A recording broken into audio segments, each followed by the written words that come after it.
तो लोकसभा में चर्चा से पहले ऑपरेशन सिंदूर पर किरण रिजिजू का पोस्ट सामने आया है। उन्होंने पोस्ट में लिखा कि जब रावण ने लक्ष्मण रेखा पार की तो लंका जल गई।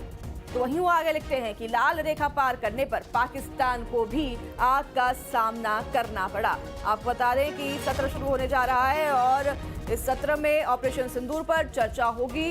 इसी को लेकर अब किरण रिजिजू का भी ये पोस्ट सामने आया है। इस पोस्ट में उन्होंने लिखा है कि जब लक्ष्मण रेखा को रावण ने पार किया तो उन्हें भी आग का सामना करना पड़ा और लाल रेखा पार करने पर पाकिस्तान का भी यही हश्र हुआ। पाकिस्तान को भी आग का सामना करना पड़ा।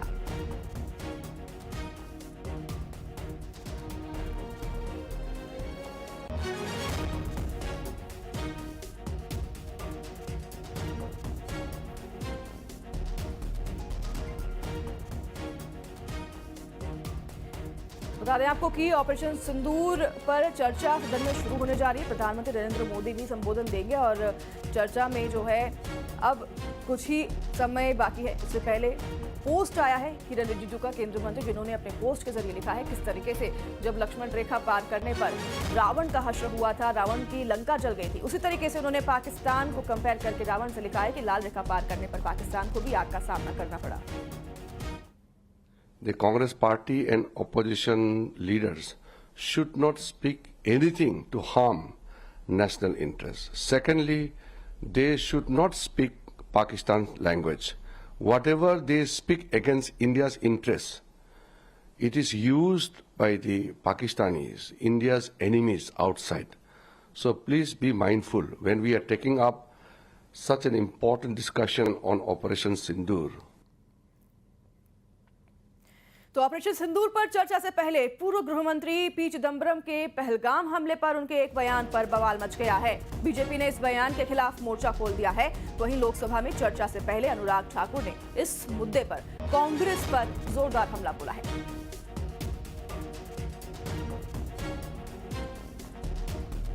अनुराग जी, राहुल गांधी कहते हैं कि भारत सरकार के साथ खड़े हैं क्योंकि सैनिकों के साथ खड़े हैं, और चिदंबरम कहते हैं कि प्रूफ करिए कि पाकिस्तानी टेररिस्ट थे या नहीं।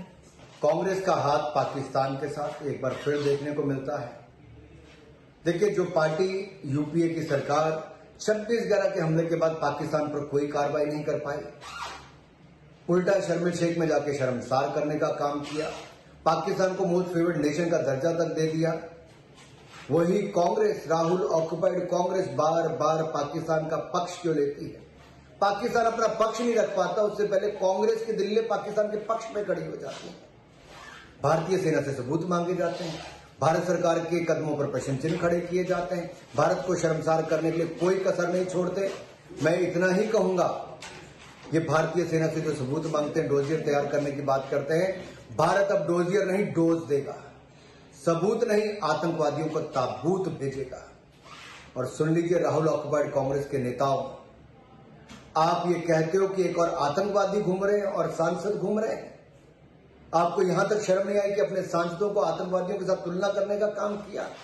आपको देश से और सांसदों से माफी मांगनी चाहिए, सेना से माफी मांगनी चाहिए उनके शौर्य पर प्रश्न चिन्ह खड़ा करते हुए। अरे जो गजवाए हिंद की सोच लेके चलते थे, ब्लीड विद 1000 कट्स की बात करते थे, हजारों साल तक भारत के खिलाफ लड़ने की बात करते थे, वो 48 घंटे भी भारतीय सेना के सामने खड़े। तो यहाँ दमदार 11 में वक्त हो चला है। अब छोटे से ब्रेक का, जल्द होंगे हाजिर इस ब्रेक के बाद।